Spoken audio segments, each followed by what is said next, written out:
As far as saying, Yeshua is telling us that he's coming on a Feast of Trumpets. And when we go over the Moedim at Sukkot, that will be evident. We don't know which one. And when that day comes, we won't know. We'll have a 2-day window, and we won't know the day nor the hour. And what does Yeshua say? Watch.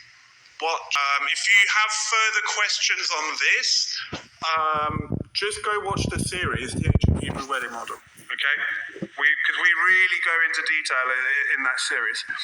So, thematic connections, Pesach, Passover. We have blood, wine, Deuteronomy 32 and 14. And you drank wine, the blood of grapes. So because of the blood on the lintels, this is why you drink wine. You know, it's a tradition, but that's the link. The blood gave protection, right? It set Yisrael apart. It protected them. And it's a type of being set apart. Because only those that had the blood on the lintels, only their firstborn survived. But against any of the children of Yisrael, no dog shall move its tongue, against man or against beast, so that you know that Yah makes a distinction between Mitzrayim and Yisrael. Unleavened bread was to be eaten with the meal. If you read the Passover mandates, the eating of the meal itself, a sealing of a covenant. When you had a meal, that's how you sealed a covenant in ancient time. You'd have a meal that would usually involve bread and wine. Let's look at Chag Hamatzot.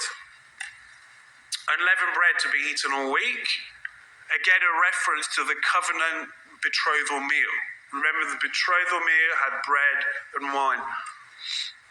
The clearing of leaven from one's house, leaven being hypocrisy, spiritual adultery, traditions of men.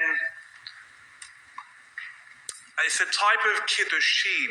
So kiddush, the root kiddushin, the root word is kadash, to set apart. You know, where we get kadosh.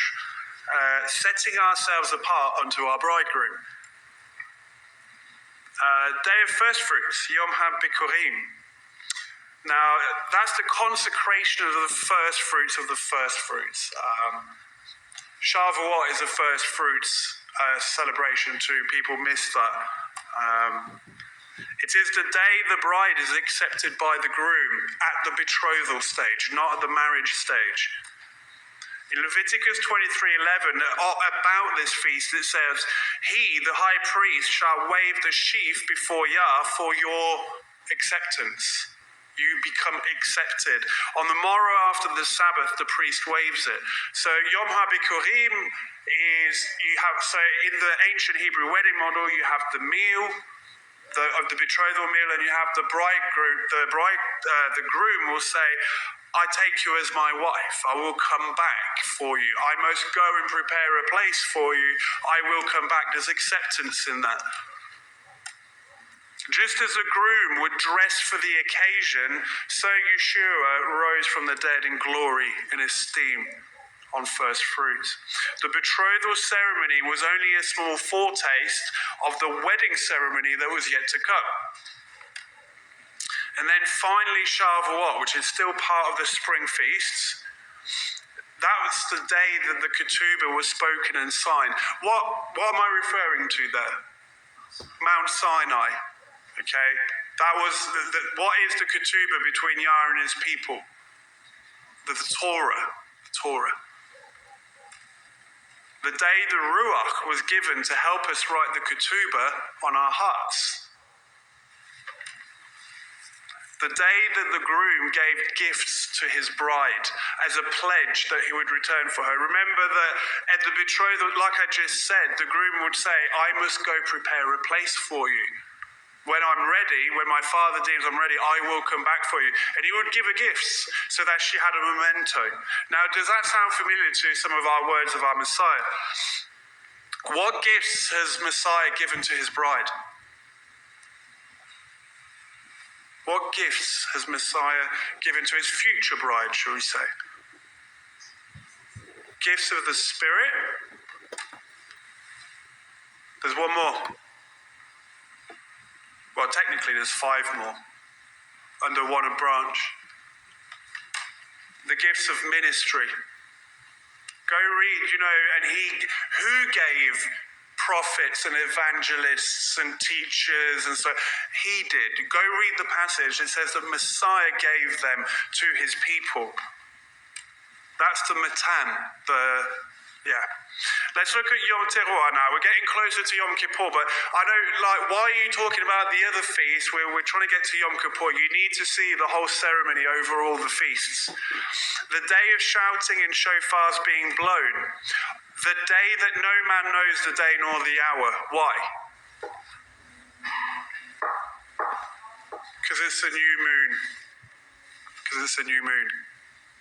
The day that no man knows the day nor the hour is a Hebrew idiom for the specifically Feast of Trumpets, because they had a feast on that, and back then they knew it would fall on one of 2 days. They knew how long a month would be, a lunar month, and they knew there was a 2-day window that the new moon would occur on, and they didn't know what day or what hour. This is what the groom would reply when people would ask him when the wedding day is.